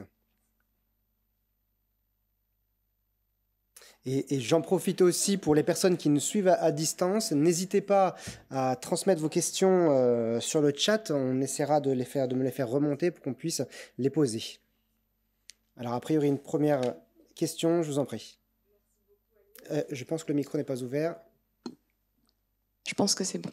Merci beaucoup à toutes pour vos témoignages et vos retours d'expérience extrêmement inspirants. Comme l'a indiqué le ministre de la Transformation et de la Fonction publique, nous allons engager un nouveau cycle de négociation concernant un accord égalité professionnelle. Et je souhaitais avoir vos propres recommandations, notamment en matière de promotion des réseaux féminins, sur ce que nous pourrions proposer dans le cadre de cet accord. Merci. Grande question. Alors, j'ai pas vu en détail encore comment le ministre souhaite structurer effectivement tout cela, mais je pense qu'il y a de toute façon une réflexion, je pense, à mener sur une meilleure... enfin, cet article, les réseaux d'associations se parlent, bien évidemment, mais je pense qu'on peut encore aller plus loin dans l'articulation et dans l'échange, qu'il y a encore beaucoup de bonnes pratiques à prendre les unes chez les autres, qu'il y a sûrement un socle commun à pouvoir mettre en place un peu partout, et capitaliser voilà, sur ce qui a été fait et sur une forme d'unification un peu de tout cela. Je pense que ça facilitera d'autant d'ailleurs les échanges entre fonctionnaires, entre les différentes administrations, parce que c'est un pont. On sait très bien, je le vois moi aussi avec certaines collaboratrices qui se posent des questions pour changer de ministère. Les questions du cadre de vie, la question de la rémunération sont très importantes. Donc ça participe complètement, on va dire, de l'attractivité de la fonction publique et d'avoir voilà, des valeurs partagées. Donc je pense que sur le degré d'homogénéisation, il y a un point important. Et puis arriver à, ça rejoint ce que je disais tout à l'heure, à instituer dans le paysage les réseaux comme un point d'entrée au sein des ministères pour pouvoir échanger peut-être plus facilement avec les femmes qui ne se sentent pas non plus d'aller parler au RH de ces problématiques. On n'a pas d'enceinte particulière pour adresser ces sujets, donc c'est vrai qu'avoir une association où on peut porter des points, charge ensuite à l'association de pouvoir les remonter au RH, c'est voilà, un point d'entrée agrégateur qui permet d'avoir et de parler d'une seule voix en lien avec l'administration, c'est très bien. Et puis de réfléchir, ce que je disais, je commençais à esquisser tout à l'heure, sur un peu le statut qu'on veut donner à ces associations et aux femmes qui prennent, ou aux hommes, qui prennent du temps justement pour aller porter un peu la bonne parole et qui, de fait, le font sur leur temps professionnel et autres. Et donc là, je pense qu'on peut encore faire mieux pour faciliter encore plus cet essor. Alors la salle nous dit qu'il y a a priori une deuxième question.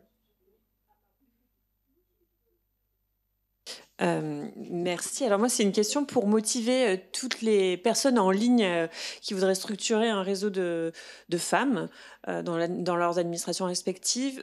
Comment on arrive à marier vie perso, vie professionnelle et vie associative? C'est une question que je vous pose à toutes les deux.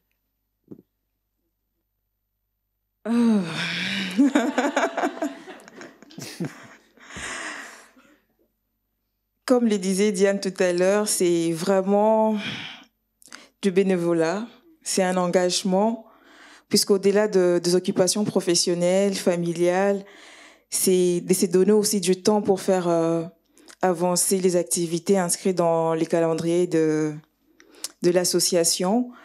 Et trouver de l'équilibre, c'est avoir de la volonté, de voir comment les choses marchaient, c'est de marteler aussi pour que les cadres institutionnels et juridiques nous permettent d'avoir suffisamment du temps ou la possibilité de concilier la vie professionnelle et la vie privée. Et je rajouterais de manière très concrète, pour arriver à faire ça, il faut quand même qu'il y ait un minimum d'adhérents et de personnes qui sont concernées pour pousser les sujets. Il y a clairement, on est toutes très prises par nos travaux. Il faut qu'on puisse avoir une rotation. Il y a des moments où moi je suis incapable de dégager du temps par semaine sur les sujets de Femmes de Bercy alors que je le souhaiterais. C'est le moment où d'autres collègues prennent le relais et réciproquement. Et donc je pense que le collectif, même pour des raisons très pratiques, est essentiel.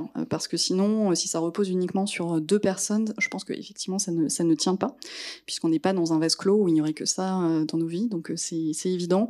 Je pense que prendre du plaisir, ce que commençait à dire aussi Gabriella avec les retours qu'on peut avoir quand on fait des interventions, ça nous porte beaucoup. Et donc ça aide à dégager quand même du temps et à se dire qu'on fait œuvre utile.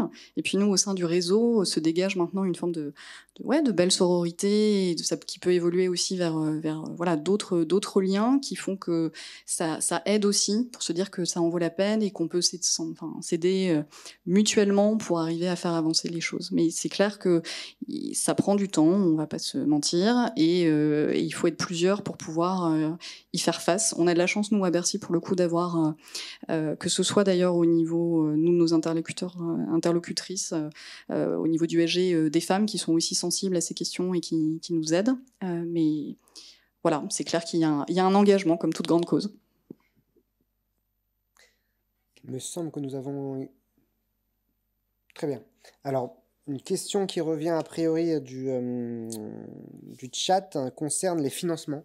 Parce que qui dit réseau et grande ambition dit aussi financement et comment on parvient à concourir tous dans ce sens-là. Alors, est-ce que vous avez trouvé déjà des premières solutions? Est-ce que voilà, quelles sont les pistes que vous pourriez proposer?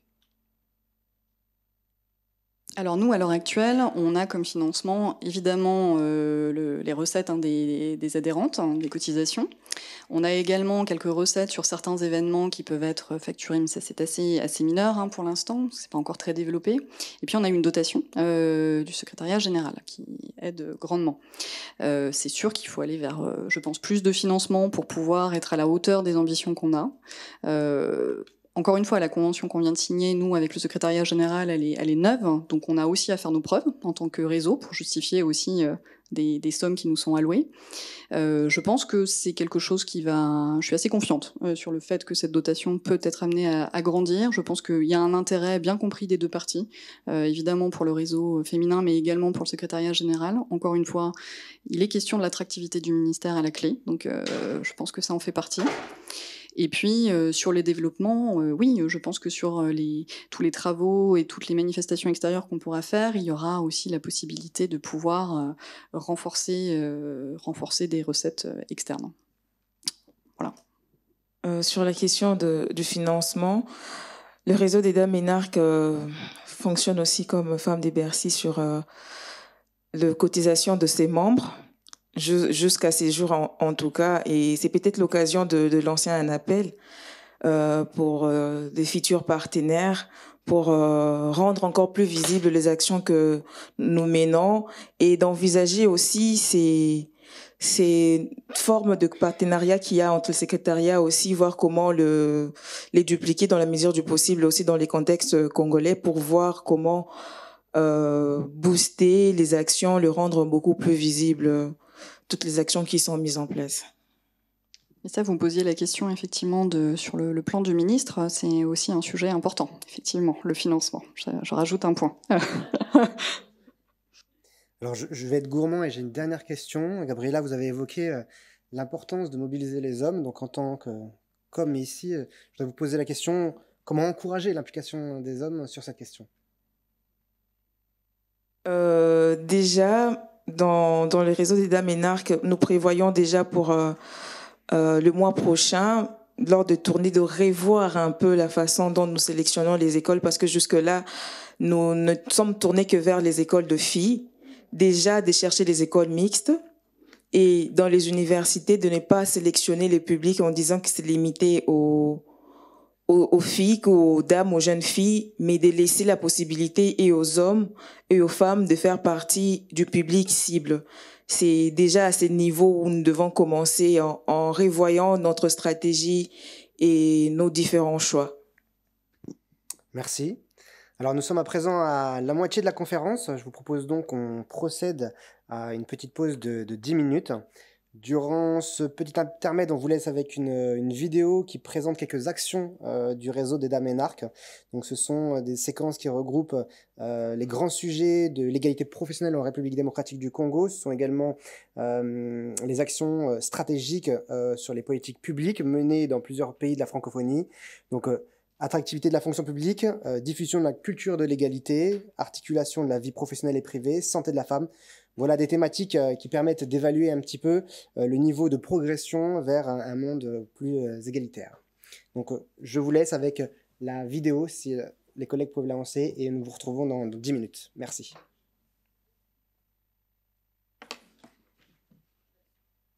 Ah,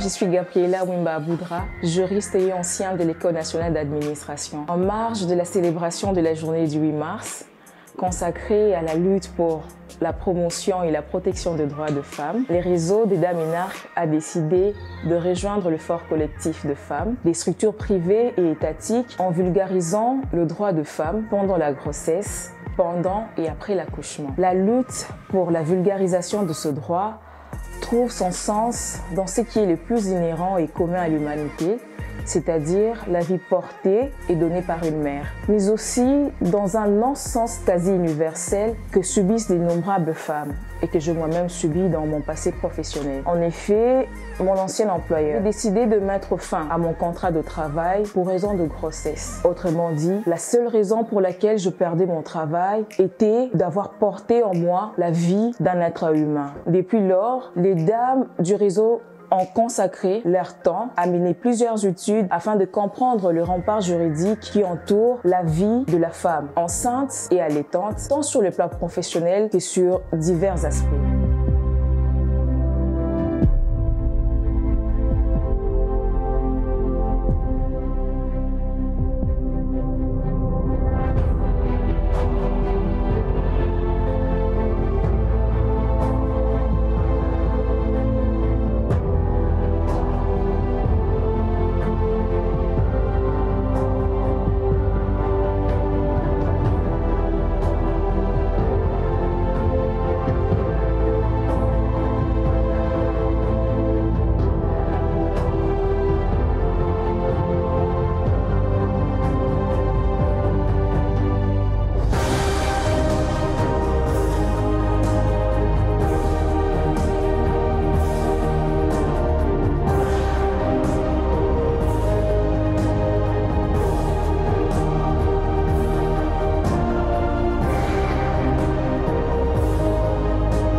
Le géant Congo, dans sa quête continue d'excellence, a mis en place plusieurs réformes, en l'occurrence celle de l'administration publique, dont un des piliers est le rajeunissement de celle-ci par l'entremise du projet École nationale d'administration. Cette dernière recrute aujourd'hui sa 6e promotion pour relever les défis énormes de la gestion publique.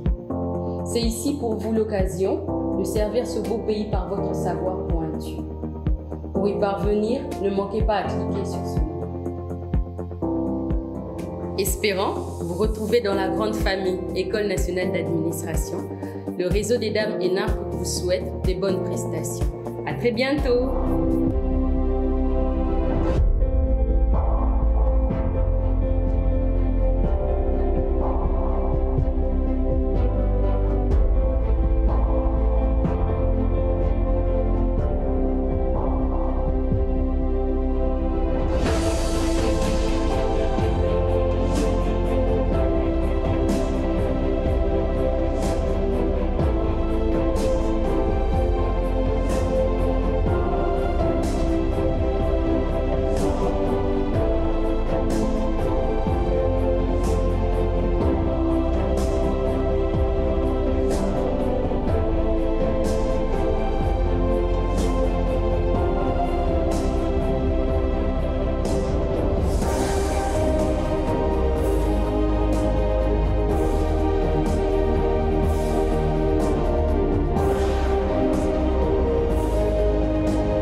Reçu les dames des énarques, puisque en quelque sorte elles ont réveillé notre conscience aussi sur le fait que nous sommes appelés à entrer aussi dans l'ENA pour pouvoir changer les choses qui ne vont pas dans notre société. Certes, nous faisons bien de pointer du doigt ce qui ne va pas, mais en plus de ça, nous devons aussi être agents du changement futur qui doit arriver dans notre société pour que nous puissions voir les choses s'améliorer.